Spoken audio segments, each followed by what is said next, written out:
My name is Edwin Morrison. I'm a managing partner at K3, and I'm going to talk about the pitfalls of buying off the plan.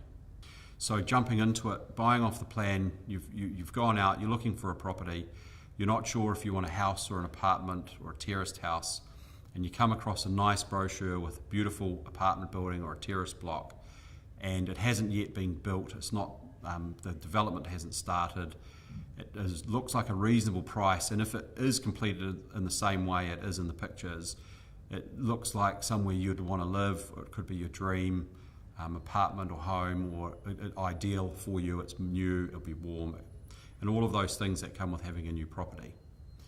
So is there a catch? And the answer is yes, there is. There often is a catch. And the catch is that it's complicated because nothing is there yet. And so my recommendation is that you immediately engage a lawyer, go to a lawyer who knows what they're doing, get yourself an architect or a builder, because there is a legal aspect that needs to be considered, but there's also the practical side, what is happening on the ground. Go and have a look at the site where the development's going to happen, have a look at the schools around the site, have a look at the roading, have a look at the neighbourhood, get a feel for the site, because that's extremely important.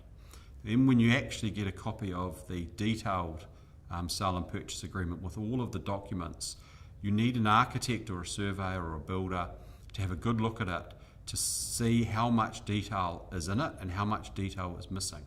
The more detail in the plans and specifications, the better. The less detail, then you don't really know what you're buying, and you have a lot of potential arguments that you might have at the end. So the more information you have, the better. You also need to have a look at the agreement, and there are a number of clauses that you should be careful about. One is around the deposit. You want to make sure your deposit is safe. Another one is around what the developer intends to put on the title by way of easements or covenants. That means what rules or obligations you have as a matter of law on your title, and you need to understand what they are. You need to know what's happening, what's intended, and sometimes developers will have extremely broad rights to change what goes on the title, and you need to be aware of this.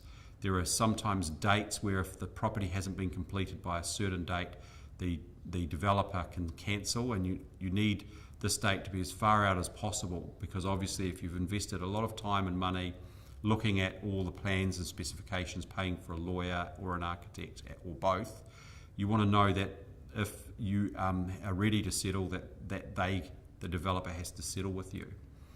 And so when you look at the detail, you'll sit down often with a lawyer, and the lawyer will explain a lot of clauses that you need to help you. And you'll go through a process where you'll send these to the developer, and the developer will simply refuse to accept any change to the agreement. And the reason is often that the developer might have 100, 200 units, and they don't want 200 varied agreements. They want one agreement that they all know and understand. And so you might find it frustrating trying to negotiate amendments. I still suggest that you try, and some of them, if they are too onerous, you simply should probably walk away, and if you do go ahead with it, then you must know that you're taking some risk. The other aspect, and a true story, and I'm sure we all know people that have had these stories, when you end up, you will have a pillar in the middle of the living room, or a pillar in the bathroom covering the window. And so you want to make sure that you know what you're getting before you commit, before you have to settle.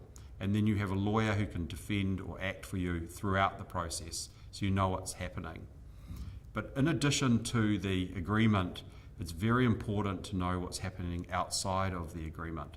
How is the property being developed? Who is the developer? Go and have a look at what the developer has done previously.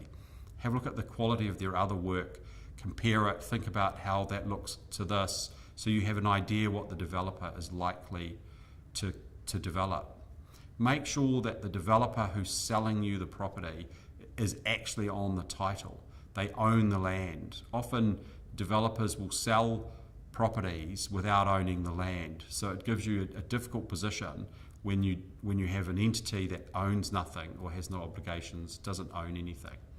So it's an area where there's a lot of potential upside if the property is developed as it's promised, and you've bought it off the plans, often it can be a successful purchase and you can do extremely well. But if it doesn't go well, equally it can go the other way.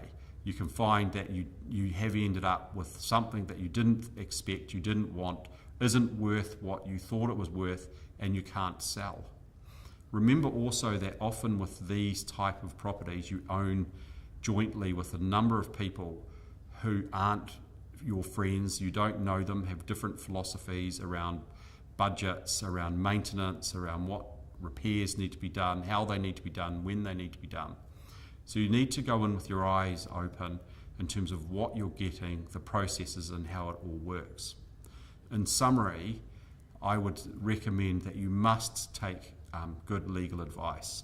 Go and see a good lawyer. If it's your family lawyer, ask your family lawyer to help you. Sit down and understand what you're getting, understand the terms of the agreement, because it can be an extremely positive step, but equally it can be an extremely negative step.